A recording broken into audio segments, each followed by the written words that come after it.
गुरु पूर्णिमा महोत्सव। गुरु को पूर्णिमा का चांद कहा जाता है। पूर्णिमा का चांद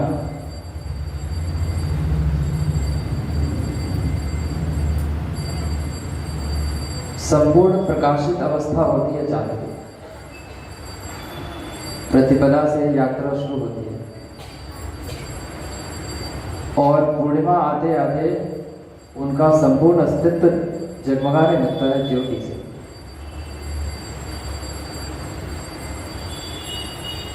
सविता देव की ज्योति, प्रतीक के रूप में सूर्य भगवान की ज्योति,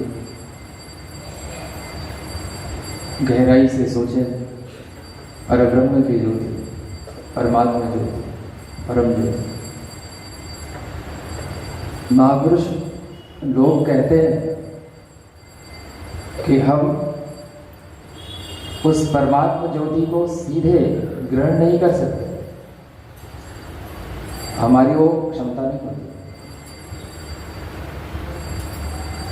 जैसे भागीरथ जी ने जब तप कर कर माँ गंगा को पृथ्वी लोक पर आने को राजी कर लिए थे, तो एक बीच में समस्या उठ खड़ी हुई कि उसके प्रचंड तेज को क्या धरती सह सकेगी, और इसके लिए शिव को मनाना पड़ा, शिव की सहायता ली। उसी प्रकार वो जो अखंड तेज है वो डायरेक्ट अगर शिष्य पर उतर आए तो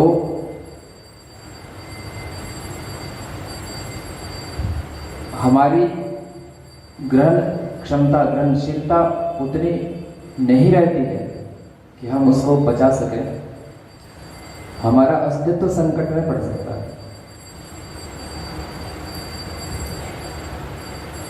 हमारा जीवन संकट में पड़ सकता है। और इस महत्वपूर्ण अवसर पर एक तत्व है जो उस तेज को पहले ग्रहण करता है, उसे शीतल करता है, सौम्य करता है, उसे पचने योग्य, डाइजेस्ट होने योग्य बनाता है और तब शिष्य को समर्पित करता है।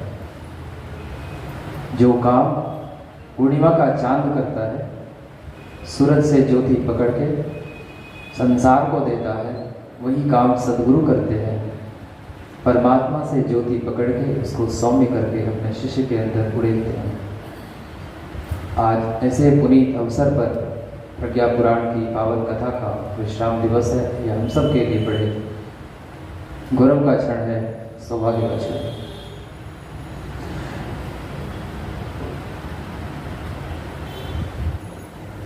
ऐसे भी ज्ञान यज्ञ सत्संग का लाभ पिछले 3 दिवस से हम लोग श्रवण करते आ रहे हैं कि यह दुर्लभ है। पिछले दिन की कथा में हम सबने श्रवण किया था, नारद भक्ति सूत्र में देवर्षि नारद जी कहते हैं, महत् संगस्तु दुर्लभो अगम्यो अमोघश्च।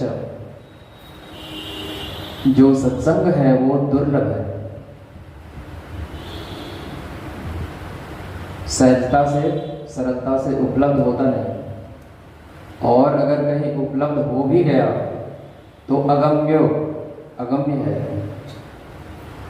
यानी वो हमको प्राप्त होगा ही। उस ज्ञान यज्ञ सत्संग से निश्रित तत्व ज्ञान हमारे अंदर उतरेगा।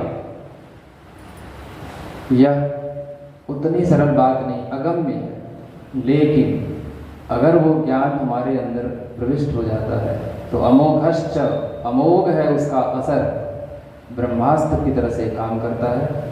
हमारे जीवन को आमूल चूल परिवर्तन हमारे जीवन में ला देता है, जीवन का कायाकल्प हो जाता है।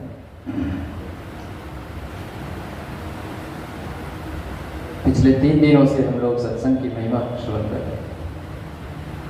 आज एक महत्वपूर्ण सूत्र से कथा में प्रवेश हम लोग करें।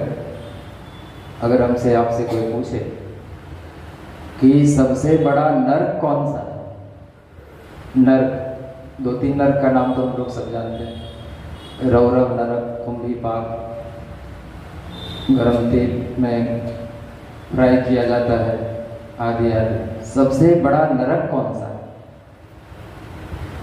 प्रश्न है कि सबसे बड़ा नरक कौन सा है। शायद इस प्रश्न के उत्तर में सत्संग का महत्व छिपा हुआ हो। तो आइए गोस्वामी तुलसीदास जी द्वारा रचित रामचरितमानस में इसके समाधान को ढूंढते हैं। प्रसंग है, विभीषण जी प्रभु श्री राम की शरणागति लेने समुद्र के इस पार पहुंचते हैं और जब उन्होंने अपना परिचय दिया, नाथ दशानन कर्मे भ्राता निश्चर वंश जन्म सुनत राता, आदि आदि अपनी दीनता को प्रकट करते हैं। प्रभु प्रसन्न हो जाते हैं।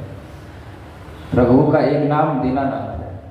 हमारी दीनता से वो प्रसन्न हो जाते हैं, हमारी अकड़ से उनको नाराजगी होती है। अकड़ उनको अच्छा नहीं लगता, अकड़ किसी को अच्छा नहीं लगता, हम लोगों को भी अच्छा नहीं लगता। सामने आके अकड़े तो हम लोगों को खुद अच्छा नहीं लगता, तो भगवान को क्यों अच्छा? कितनी दीनता है विभीषण जी में ना। वो ये भी कह सकते थे, अपने पिताश्री का नाम ले सकते थे, बहुत बड़े ऋषि थे। अपने दादाजी का नाम ले सकते थे, ऋषि। अपने तपस्वी जीवन का जिक्र कर सकते थे, बहुत बड़े तपस्वी थे। अपने भागवत स्वरूप का दृष्टांत दे सकते थे, जिक्र कर सकते थे, क्योंकि बहुत बड़े भागवत थे, भगवान के परम भागवत है विभीषण जी। लेकिन देखिए परिचय किस प्रकार से देते, किस प्रकार से परिचय देते। नाथ